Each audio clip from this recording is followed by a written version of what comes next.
now that it is clear that Michael Flynn had informed the White House, the pressure point moves.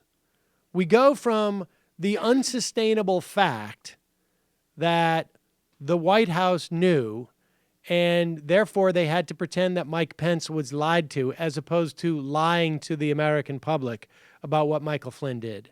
But the pressure point moves. The pressure point moves to the person who was told about the leak. And here is David Gergen on Anderson Cooper with Fareed Zakaria making this very point. I mean, this is how it goes in these investigations. If you tell one lie, once that lie becomes unsustainable, and you still try and maintain it, right? I mean, if they were to come clean here, they'd have to say, yes, Mike Pence lied to the American public when he said he didn't know, when he said that Michael Flynn had not talked about the ambassadorship. Or Michael Flynn had lied to us, but we didn't think it was serious enough for 3 weeks, and then it just sank and we got under it. But here is the next lie, which is, wait, you were told, and what happened? So let's see this. Senior political analyst and former advisor to 4 presidents, David Gergen. David, I mean, it doesn't stop. It doesn't stop. You have to. Again, we don't have the reporting on this. This is from the Washington Post. But what's missing from the story so far is the President of the United States. When did he know, and when did he know it? If they had a report to the legal counsel, the general counsel would have reported, presumably to the president. Why then is Flynn still there? And in the Washington Post reporting, we should point out, they're not sure what the White House general counsel did with that information. They don't have reporting on who right. Or did not tell. Right, but it's unimaginable that the White House general counsel would sit on it and not tell anybody else in the White House. At the minimum, it would tell the chief of staff.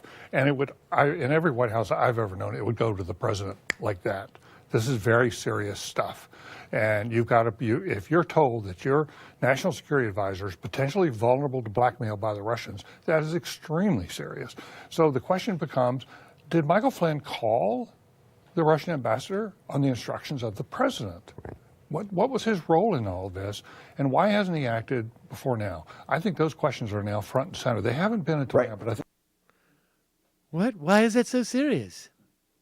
My national security advisor could be blackmailed by the Russians, and he who has not been blackmailed by the Russians cast the first stone. Yeah, I mean, understand the point. I'm being blackmailed by the Russians. Why would I care the Russians if Michael Flynn is being blackmailed? And it doesn't make any sense. And by the way, Michael Flynn's blackmailed by the Russians on business deals and because he's mentally ill. I'm blackmailed by the Russians because I've had them kill people for me, and I like girls to go to the bathroom on me. Much worse. Much worse. Much worse. It's so dumb. You people don't get it. Why would I care about Michael Flynn? There's just no logic to it. Michael Flynn, it's for little consulting contracts. For me, it's Svetlana peeing with me while she calls me a bad insult to my father's memory. It's actually really deep stuff. Until you have heard a Russian girl call Barack Obama the N-word, okay? Oh, my God. You have not experienced climax. This is the reason, though, right, that they didn't do anything is because I don't know, there's 10 people sitting in a room and 6 of them are either being blackmailed or are blackmailable. Look, we're all going to split up. The 20% I got of Rosneft. Now, of course, I'm going to get 50%, and then you're going to get 10, you're going to get 10, you're going to get 10, you're going to get 10, and you're going to get 10. Is that 60? I don't care. Then maybe you all get 8. It doesn't make a difference.